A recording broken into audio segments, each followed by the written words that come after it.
Pasca Pilkada 2024, kita mengenal beberapa istilah yang sengaja dihembuskan oleh para elit Partai Demokrasi Indonesia Perjuangan.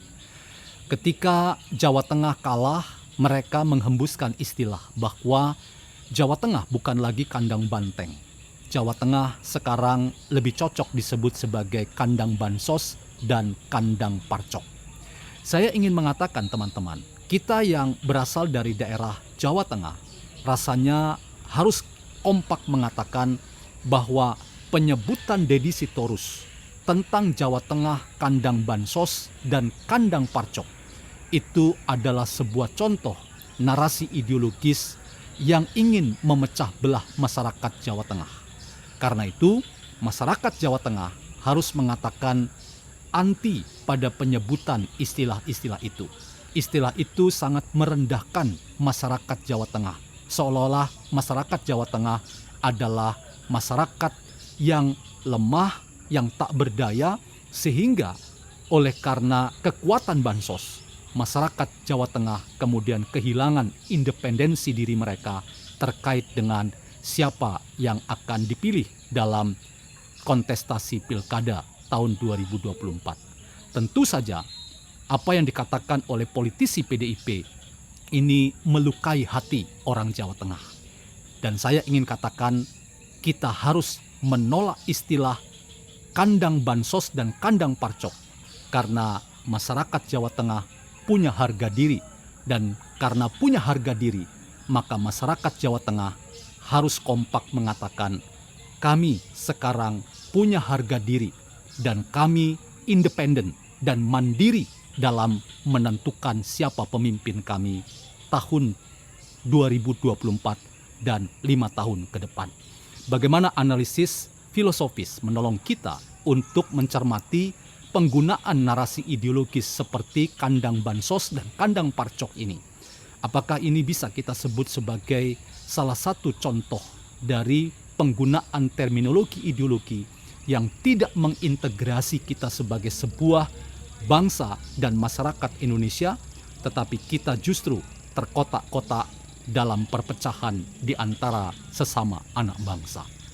Selamat datang dalam channel Meragukan Filsafat, sebuah channel yang sengaja dibangun untuk turut mengedukasi ruang publik Indonesia dengan menawarkan alternatif berpikir menggunakan lensa pemikiran filsafat untuk membaca fenomena sosial, politik, kebudayaan dalam konteks Indonesia kontemporer, tanpa berpretensi untuk menggiring opini kita mempercayai pandangan-pandangan dalam channel ini.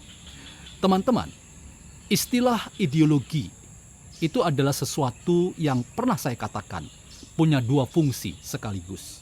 Ideologi yang pertama-tama berfungsi mengintegrasikan masyarakat, atau ketika masyarakat itu semakin besar, ideologi berfungsi untuk menyatukan, mengintegrasikan sebuah bangsa atau sebuah negara.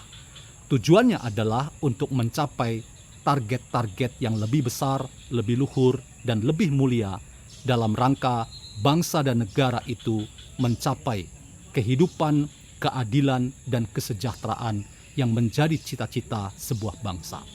Namun teman-teman, ideologi juga punya fungsi yang lain, yaitu fungsi yang peyoratif. Peyoratif itu artinya cenderung bermakna negatif. Maksudnya adalah ideologi itu juga menjadi sebuah narasi yang sengaja dipakai untuk memecah belah kesatuan di antara kita sebagai sebuah bangsa. Narasi ideologi seringkali dipakai oleh pihak-pihak tertentu, kelompok tertentu, golongan tertentu, atau bahkan institusi politik tertentu seperti partai politik untuk meraih target-target jangka pendek dalam rangka kita ingin memastikan masyarakat itu dapat dikuasai dan dikontrol. Bahkan masyarakat itu bisa kemudian dipengaruhi untuk meyakini bahwa ada sesuatu yang keliru yang terjadi di masyarakat kita. Nah, dalam konteks yang kedua itu teman-teman, maka narasi ideologi yang peyoratif itu adalah narasi ideologi yang harus kita katakan itu tengah digunakan oleh para politisi PDIP yang membangun istilah-istilah yang kita kenal pasca Pilkada 2024. Misalnya, Jawa Tengah bukan lagi kandang banteng. Jawa Tengah bukan lagi kandang PDIP. Sekarang Jawa Tengah adalah kandang bansos dan kandang parcok. Sebuah istilah yang sangat melukai hati masyarakat Jawa Tengah. Seolah-olah masyarakat Jawa Tengah itu begitu rendah, begitu lemah, begitu miskin, dan kehilangan independensi dan harga diri mereka. Sehingga disebut sebagai masyarakat yang sangat mudah dipengaruhi oleh bansos atau bantuan sosial, supaya bantuan sosial itu kemudian dipakai oleh pihak-pihak tertentu untuk mendulang suara demi memastikan bahwa calon-calon yang membagikan bansos itu memenangkan kontestasi dalam Pilkada tahun 2024. Sungguh kita sangat menyayangkan dan prihatin bahwa penggunaan istilah kandang bansos dan kandang parcok itu tidak sesuai dengan kenyataan yang ada. Bahkan saya ingin mengatakan penggunaan istilah kandang bansos dan kandang parcok itu selain melukai hati masyarakat Jawa Tengah, itu juga adalah bentuk dari kita dikondisikan terpecah belah, terkotak-kotak sebagai sesama anak bangsa dalam kepentingan-kepentingan politik yang memisahkan di antara kita dengan satu kelompok-kelompok yang lain.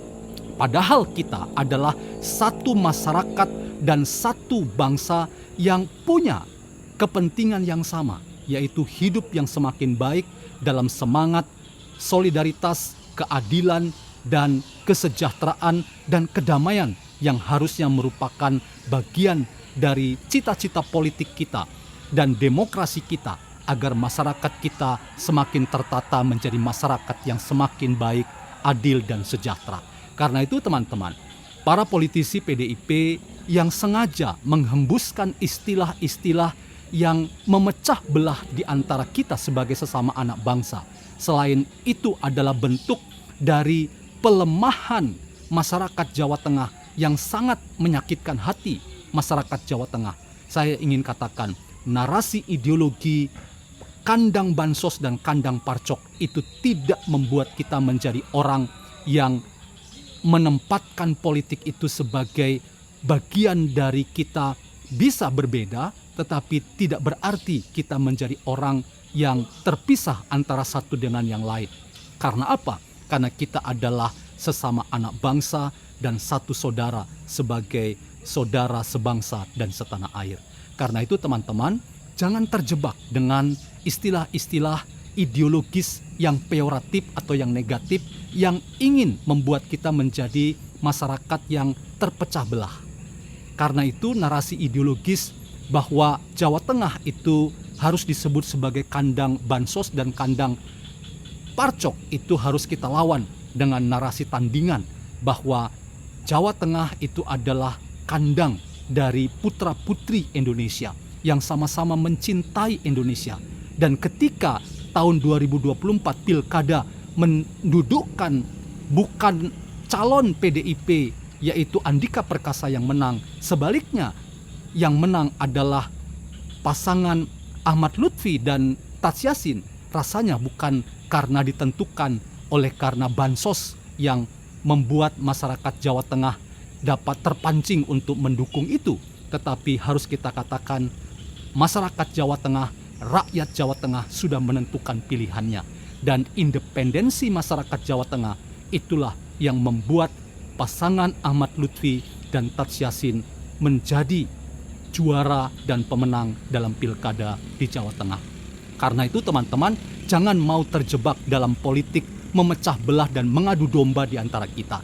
Kita sangat prihatin bahwa politisi PDIP membuat masyarakat Jawa Tengah direndahkan, dan kita mau melawan itu dengan politik yang bisa menyatukan kita sebagai sesama anak bangsa, bahwa Jawa Tengah dan di daerah manapun di Indonesia adalah daerah yang sama-sama sebangsa dan setanah air.